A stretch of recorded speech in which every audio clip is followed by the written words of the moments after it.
meet somebody, what's the first thing you notice about them? Like, what's the thing that you're like, you always look for this when you meet new people. You're like, that caught my eye. That's what's up. What is it? For me, I'll tell you what it is for me. Anybody? Enyo, what is it? We'll start with Enyo. It's swagger. Swagger. Now, is it the walk swagger or is just the whole sort of, just the whole thing? Right. And is it like, I don't know. I just like intelligence. Intelligence is like such a turn. Is it me or is intelligence like, that's sexy? That's what we can be. I can be your baby mama. No, I'm just playing. So, I'm just playing. No baby mamas. But like it's like the confidence. A little bit. This is good. Confidence. It helps me know how to walk across the street by yourself. You so silly. Okay, so anything else? Anybody like male or female? Like this thing that you're just like, that's what's up. Okay, body parts. Don't get vulgar. I'm just saying like, me too. Oh my, she said hands. It is something. Now, my hand, yes ma'am, you like the hand? Oh, come on. Now see, the hands, hey girl.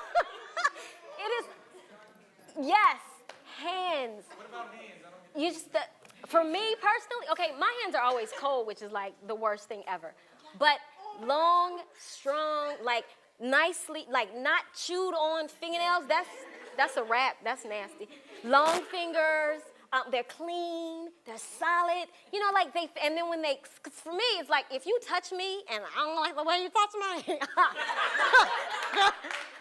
oh, I'll be like, for real? Like, we never gonna nothing, ever. You know what I'm saying? So, like, okay. But it's like sandpaper, not so much, but like the way that it connects to your skin. For me personally, I don't know, mama back here and back like, yeah. But it's, the hand, I'm all about the hand. So, this is what's your name? Suzanne. This is for you, girl. Cause I'm there, I'm with you on this one.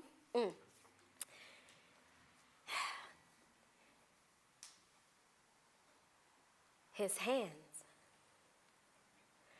See you every day. Made me want to grow my hair. Walking round the way. Thick and springy. Welcome to the neighborhood. Just for him. Oh, in the city. To twist and twirl. Of sisterly, with delicious abandonment and brotherly love, like he twists his bouncy black coils. Boy, oh boy, you sure look good between lazy forefinger and thumb. Your swagger man twisting. Your locks blowing and the wind twisting. I can't get you twisting off my mind, turning me on.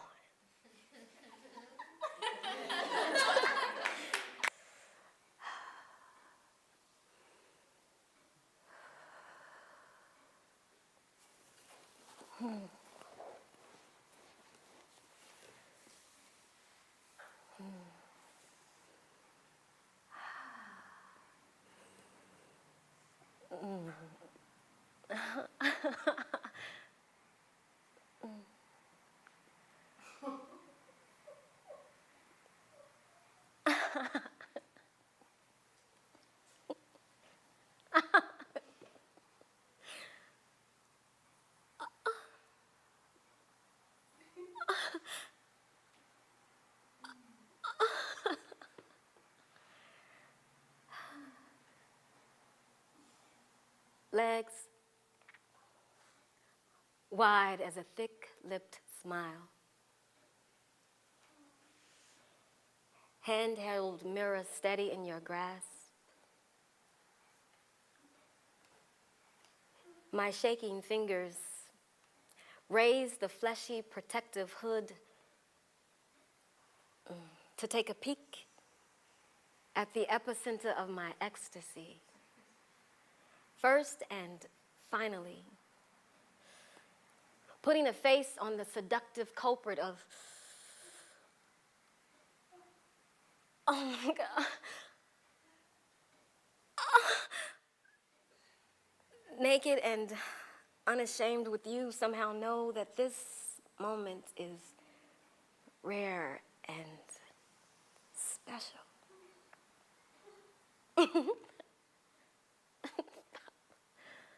Tongue flick across tip. Yeah, she's ticklish. Throbbing like your penis, succulent, supple, pouty pucker when you tongue kiss moistened lips drenched in joy juice.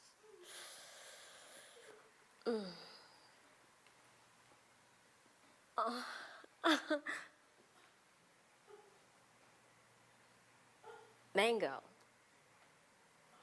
you say. Mango? Mango? What, really? Mango? I mean, as if you know me better than I know myself. Hard pressed by the truth that in a taste test, you and a few other people could readily distinguish me upon the palate before I could. Okay, yeah, how have I gotten this far without knowing the taste of my own punani? I don't know. The scent, shifting through hormonal cycle from soft musk to earthy pine. Look, I know. The asymmetrical folds of flesh resting like palms in prayer or soldiers posted at an entrance of eminence. I know. The warm, pulsating tunnel, luring, clinging like a warm, wet, seductive whirlwind to the touch, my fingers, I'm clear, I know. But my tongue, not so much. Kissing me afterwards doesn't count or do the true taste justice. Oh, so you're gonna challenge me now? Okay. All right. So you challenge me. So we explore simultaneously. Loving with an extraordinary tenderness. I feel so safe with you. You like watching me please and tease myself, don't you? No, I'm not trying to deviate. I'm just trying to build up my confidence because, I'm never one to half step from a challenge, and I'm only doing this shit once, and so for it to count, it has to be the ultimate, right? The incredible cum you crave, yummy like penny candy you rave, crazy hungry wanna be spoon-fed, walk around with your own personal keg. No, do not touch me, no, this is all mine, do not play. The incredible cum you crave, oh God, yummy like penny candy you rave. Wake up with your head buried between my legs. Need the real thing, don't want no bootleg. No, oh my goodness. I tease you relentlessly as the visualizations heighten the intensity. I softly, oh my God. From the core. Tip of fingers on lips. Taste it.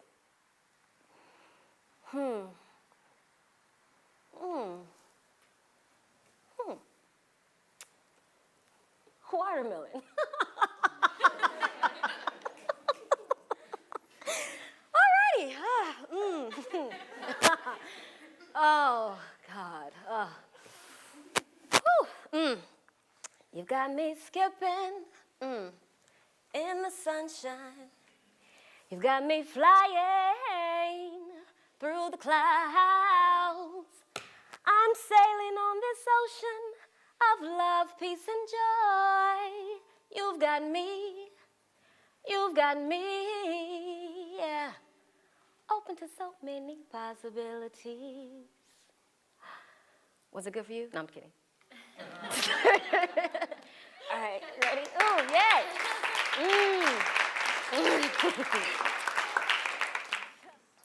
Consent, consent. You'll be amazed at how many people argue with you about their sexual status. What the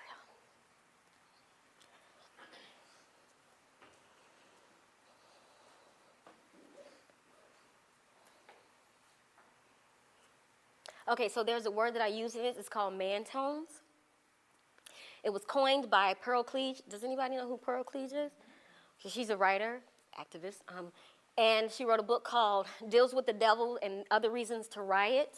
It's a book of essays on patriarchy, sexism. She's really smart. So the phrase is man tones, and that's when you're in an argument with a male, and they do things to make you, threatening things. So they yell, they hit stuff, kind of thing. So whatever verbal or physical things that they do to sort of exert their power. Man tones. Some men speak with so much authority. Egos buttressed by superior social status. Even when wrong, we believe because of the conviction of the man tones. Some men speak with so much authority. Even when wrong, we believe because the man tones lend credibility. When women speak with authority, we be bitches with too much education trying to emasculate men. We be whores gyrating into positions of power. We be troublemakers, dykes, unfit mothers, unsuitable wives, ball busters, far-flung exceptions, but rarely ever intelligent humans with something valid to say.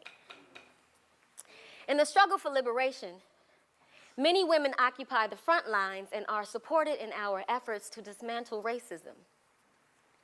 But when oppression rocks our mates and daddy's clothes, stumps around in our brothers' sneakers, or hang from the seats of our sons' baggy jeans, when faced with the oppression of our male reflections, many women hesitate to take to the battlefield because rarely are we trained and supported to successfully engage in combat on that front. Man tones claim that it is a war to annihilate men, when in reality it is a war to end oppressive practices and ideologies. Aggressively claiming victimhood, man tones claim that it is a war to invalidate men, then with wounded pride proceed to make you question your allegiances. With paternalism, they lull you into dependency. With candy-coated words, they become knights in shining armor, sweeping you into confining cultural customs, trapping you within guilt-ridden cages for desiring to be creative, educated, childless, manless. In the war to end sexist oppression, the fear of violent repercussions silences, leading many women to stumble and hesitate to challenge men on their refusal to see how their manhood is often used as a weapon against us. Sometimes women internalize sexism and relinquish female solidarity. Like when I love a sister friend enough to speak on her giving her power away, when she denies hearing her man say, without words, that she has to put him first, dreams last, and everything in between is subject to his approval. She doesn't hear my concern. She hears some jealous, lonely, without a man woman trying to steal my joy. That's what he's reinforced with his man tones. And so the struggle for women's liberation continues to be stigmatized, trivialized, and minimized by some men who speak with so much authority on everything except themselves. Okay. Why are some aspects of manhood based upon defecating on female virtue? Males can rape and molest innocents despite protest or inability to resist, then stuff the act into the fetid abyss of male ego and conquest, violating during infancy at 3, 5, 10, 15, hell, 50, because age ain't nothing but a number, R. Kelly. And females ain't nothing but a refuge for refuse in the alleyways of misconstrued manhood, where females are constantly used and abused. Females often sleep beneath the roofs and sheets of boogeymen, yet some people wonder why some females are so messed up. They've been messed over. Females' enemies are often intricately woven within the family, yet some people wonder why some females are so needy. They've been neglected. Why some females are so sleazy. They've been treated as receptacles or thrown into one after being raped, robbed, beaten, murdered, or molested by males who never speak like females to the ever-present threats of violence, of the guilt and the shame of reliving the violations over and over and over again. Yet people wonder why bitches are so crazy. When males deny, justify, disconnect from heinous acts against females, is it because they lack a conscience? When males feign amnesia, become oblivious, disingenuous, self-righteous, is it because they actually believe that having a penis confers entitlement? Would the world be better if females took law into their own hands like Lorena Bobbitt? I'm trying to understand.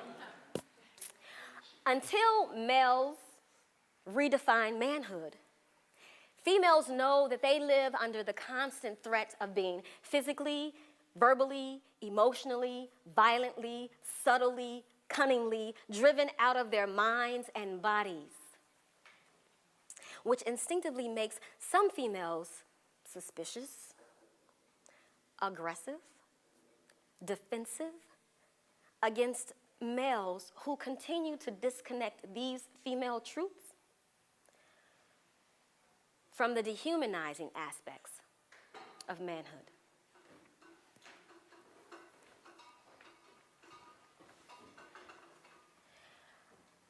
Shards of self-hate pierces her skin like voodoo pins. She is evil. Must exorcise her demons. Pock marks go unseen by the untrained eye. Flesh and memory pucker with the pus of guilt and shame, festering, in need of a letting go. Losing and gaining weight, losing sleep, losing herself on the tormented merry-go-round of tormented mind songs. Hush, little baby, don't say a word. If you scream, you won't be heard. And if you tell, they won't believe. 'Cause you're a naughty girl just like Eve. Naughty girl for crying out. Selfish girl for not protecting younger siblings from the twisted family tradition of manhood rights, shoving dicks, squirting semen into girlkins' mouths, wombs, skin, men, cousins, uncles, brothers, fathers, men.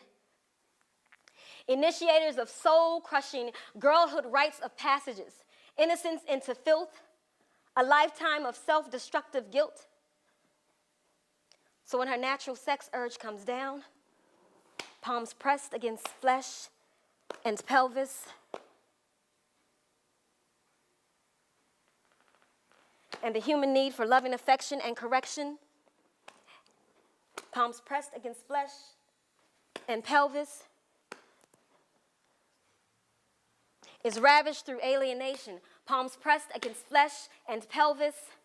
The bed of ecstasy and knowing contradicts like peacetime armaments. Palms pressed against flesh and pelvis triggers anguish, reverberating in the echo of possession.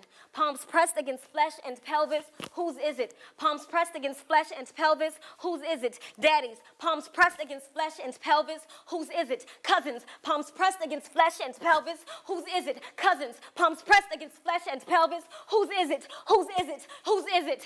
She hasn't owned her pussy since she left the womb. Self-pleasure is taboo. The scent of her own sex repulses. Disenfranchised from self and coochie can't come through tainted memory. Disenfranchised from sex and coochie can't come through sordid memory. Triggering, mind bombs exploding, rupturing her sex center, scarred like a tattoo from the manhood right she's rushed into, she's thrust into, she's descending, losing weight, not memory, losing sleep, not memory, losing self, not memory. Tenderness obliterated, affection disassociated, palms pressed against flesh and pelvis. Daddies, uncles, cousins, fathers, men, destroying her bliss by waging war upon her innocence.